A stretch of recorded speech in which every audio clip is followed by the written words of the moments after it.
Hello everyone, this is Abhijit Thakur. Welcome to my YouTube channel Accounts Mania. In this video, I'm going to explain you a very important topic of fundamental of partnership, that is past adjustment, which is also known as adjustment after closing the accounts. तो channel पे first time आए तो please channel को subscribe कीजिए और video पसंद आए तो उसको लाइक कीजिए। तो देखिए ये बहुत इंपॉर्टेंट टॉपिक है फंडामेंटल ऑफ अकाउंट्स का, और इससे 4 मार्क्स का क्वेश्चन भी आता है। और सबसे अच्छी बात इस टॉपिक की ये है कि इसका जो आंसर होता है सिर्फ एक जर्नल एंट्री का होता है। इसमें सिर्फ हमें एक जर्नल एंट्री पास करनी होती है जिसको बोलते हैं एडजस्टिंग एंट्री। बट उस एंट्री को पास करने के लिए हमें कुछ कैलकुलेशंस करनी पड़ती है जिसमें जो है थोड़ा सा टाइम लगता है। तो चलिए इस टॉपिक को स्टार्ट करते हैं। देखिए जैसे कि इसका नाम है पास्ट एडजस्टमेंट, यानी मतलब पास्ट में जो गलतियां करी है उसकी एडजस्टमेंट। अब क्या गलती होती है, देखिए कभी कभी क्या होता है जब पार्टनर्स जो हैं profit and loss appropriation account prepare कर लेते हैं, पार्टनर्स कैपिटल अकाउंट प्रिपेयर कर लेते हैं एंड बैलेंस शीट भी प्रिपेयर कर लेते हैं, यानी कि पूरा फाइनल अकाउंट जब बन जाता है उसके बाद पता चलता है कि पार्टनर्स ने कुछ ट्रांजेक्शन्स को या तो वो रिकॉर्ड नहीं किया और या कुछ ट्रांजेक्शन्स को गलत रिकॉर्ड कर दिया। तो जब ये फाइनल अकाउंट बनाने के बाद पता चलता है तो अब यहाँ पर जो है पार्टनर्स के बाद 2 ही ऑप्शन बचते हैं। एक ऑप्शन तो ये है कि अब दोबारा से profit and loss appropriation account बनाएं, दोबारा से पार्टनर्स कैपिटल अकाउंट बनाएं एंड दोबारा से बैलेंस शीट बनाएं, ठीक है। बट ये प्रोसेस जो है टाइम कंज्यूमिंग भी है और इसमें पैसा भी खर्च होता है, क्योंकि एक बार पूरा फाइनल अकाउंट बनाने का दोबारा बनाना it is very much time consuming. तो दूसरा ऑप्शन क्या होता है, दूसरे ऑप्शन में देखो क्या होता है, अब नॉर्मल सी बात है, अब मान लीजिए प्रॉफिट एंड लॉस एप्रोप्रिएशन में अगर कोई ट्रांजेक्शन नहीं आया तो आपको पता है कि profit and loss appropriation account में जो भी ट्रांजेक्शन आते हैं मोस्टली वो पार्टनर से रिलेटेड होते हैं, like interest on capital, interest on drawings, partners की सैलरी, पार्टनर्स की कमीशन, ठीक है। तो मान लीजिए इनमें से कोई भी transaction profit and loss appropriation account में नहीं रिकॉर्ड हो पाया तो इसका इफेक्ट क्या होगा। तो प्रॉफिट लॉस एप्रोप्रिएशन अकाउंट में जो भी ट्रांजेक्शन पार्टनर से रिलेटेड होता है वो ट्रांसफ़र कहाँ होता है, पार्टनर्स के कैपिटल अकाउंट में या करंट अकाउंट में। अगर फिक्स कैपिटल मेथड है तो करंट अकाउंट में, और अगर फ्लक्चुएटिंग है तो कैपिटल अकाउंट में। उसके बाद फिर पार्टनर्स कैपिटल अकाउंट और पार्टनर्स करंट अकाउंट प्रिपेयर करने के बाद फिर वो ट्रांसफ़र का होता है बैलेंस शीट में। तो जो भी मिस्टेक हुई उसका जो इफेक्ट हुआ वो किस में गया, पार्टनर्स के कैपिटल अकाउंट में या पार्टनर्स के करंट अकाउंट में। तो हम ये कह सकते हैं पूरी बैलेंस शीट रॉन्ग नहीं होती, सिर्फ पार्टनर्स के कैपिटल अकाउंट में जो गलती आती है या पार्टनर्स के करंट अकाउंट में। तो इसी वजह से यहाँ पर एक दूसरा तरीका ये यूज़ होता है कि जो भी हमने मिस्टेक्स करी, जो भी हमने ट्रांजेक्शन को गलत रिकॉर्ड किया या हम उनको रिकॉर्ड करना भूल गए, उनको हम जो है कैलकुलेट करते हैं कि उनके ऐसा ना करने से क्या इफेक्ट आया, जिसको हम बोलते हैं नेट इफेक्ट। तो हम कैलकुलेशन करके एक नेट इफेक्ट निकालते हैं और उसके बाद जो है पार्टनर्स की कैपिटल एंड करंट अकाउंट में एडजस्ट कर लेते हैं, ठीक है। उसके बाद जब वो कैपिटल अकाउंट एडजस्ट हो जाते हैं तो उससे जो है बैलेंस शीट सही हो जाती है। तो इसी वजह से यहाँ पर जो है एक नेट इफेक्ट निकाला जाता है और उसके बाद एक सिंगल जर्नल एंट्री पास कर दी जाती है जिसको एडजस्टिंग एंट्री बोलते हैं। तो उस एंट्री को पास करने के बाद जो है सारी गलती रेक्टिफाई हो जाती है और ना तो profit and loss appropriation account दोबारा बनाना पड़ता है, ना पार्टनर्स कैपिटल अकाउंट, ना करंट अकाउंट और ना ही बैलेंस शीट। तो इट इज़ द सेकंड वे, ठीक है। और यही हमें सीखना है इस टॉपिक में, ठीक है। तो चलिए देखते हैं, जो बातें मैंने आपको बताई वो मैंने यहाँ पे लिखी भी है, देखिए। Sometime after the final account have been prepared, it is found that certain transactions have been omitted by mistake and some transactions are wrongly recorded. कई बार फाइनल अकाउंट बनाने के बाद पता चलता है कि हमने गलती से कुछ ट्रांजेक्शन्स को या तो रिकॉर्ड नहीं किया और अगर रिकॉर्ड किया तो उनको गलत कर दिया। Generally the following types of errors are made, ठीक है। तो ज़्यादातर कौन सी मिस्टेक होती है वो मैंने यहाँ पर ट्रांजेक्शन लिखे हैं। यही ट्रांजेक्शन्स आपको देखने को मिलेंगे जब आप इसके क्वेश्चंस को करेंगे। देखिए फर्स्ट आपका इंटरेस्ट ऑन कैपिटल ओमिटेड। इसका मतलब ओमिशन का मतलब होता है, ओमिटेड का मतलब है भूल जाना, यानी कि इंटरेस्ट ऑन कैपिटल प्रोवाइड करना भूल गए। दूसरा है इंटरेस्ट ऑन ड्राइंग्स ओमिटेड, यानी कि सेकेंड ट्रांजेक्शन है इंटरेस्ट ऑन ड्राइंग्स को चार्ज करना भूल गए। थर्ड है आपका पार्टनर सैलरी और commission has been omitted. Partner को सैलरी देनी थी, किसी पार्टनर को कमीशन देनी थी लेकिन वो नहीं दिया, भूल गए। इसके बाद इंटरेस्ट ऑन कैपिटल प्रोवाइडेड मोर और लेस। अब मान लीजिए इंटरेस्ट ऑन कैपिटल प्रोवाइड तो कर दिया लेकिन या तो ज़्यादा कर दिया या कम कर दिया। सपोज पार्टनरशिप डीड में कहा था 10% करना है लेकिन कर दिया 15%, या कहा था 15% करना है तो कर दिया 10%। लास्ट स्टेप का distribution of profit in wrong proportion.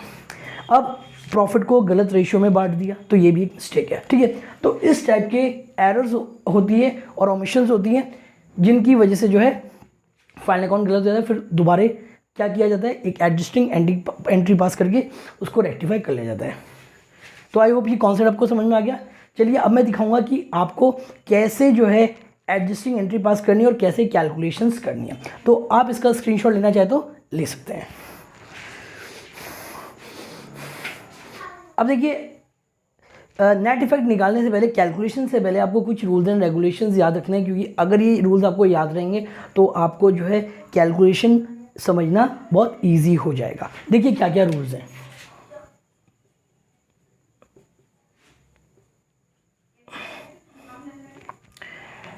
सबसे पहला rule,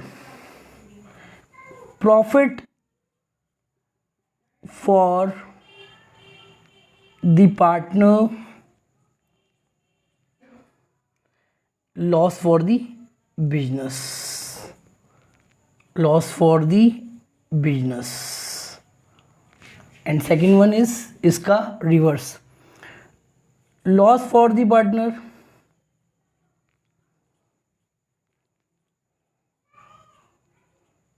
profit for the business.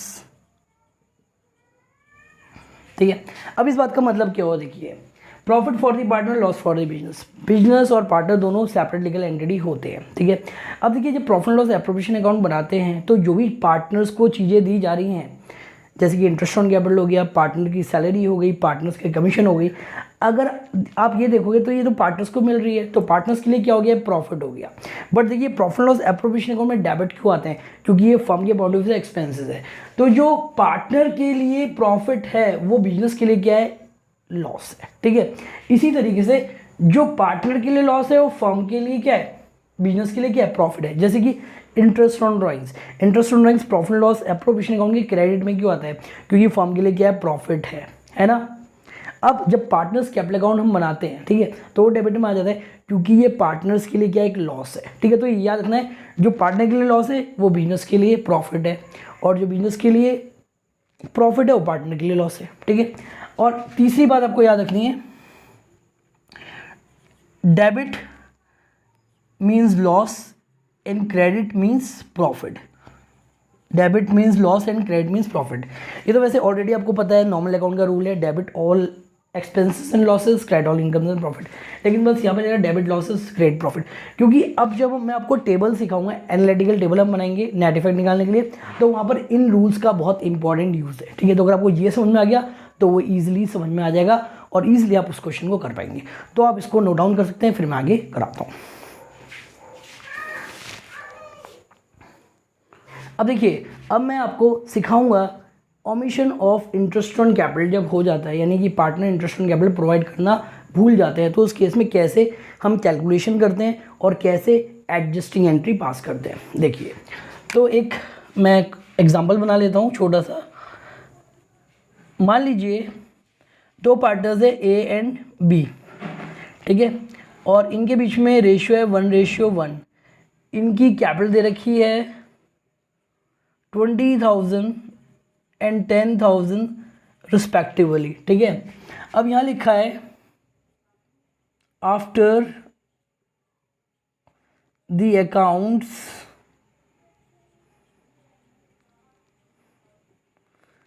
have been prepared,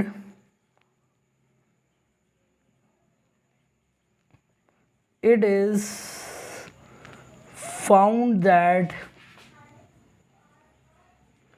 interest on capital at the rate of 10% was not provided.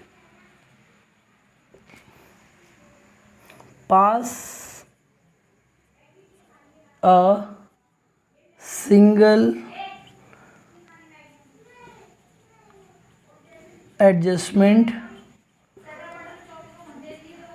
Entry, ठीक है। तो देखिए क्वेश्चन मैंने फ्रेम कर दिया कि ए और बी दो पार्टनर्स हैं, उनकी कैपिटल 20-10, उनका रेशियो है 1:1, और अकाउंट जब प्रिपेयर होगा उसके बाद पता चला कि भाई इंटरेस्ट ऑन कैपिटल 10% देना था जो उन्होंने नहीं दिया, तो यहाँ पर एक सिंगल एडजस्टमेंट एंट्री पास करनी है।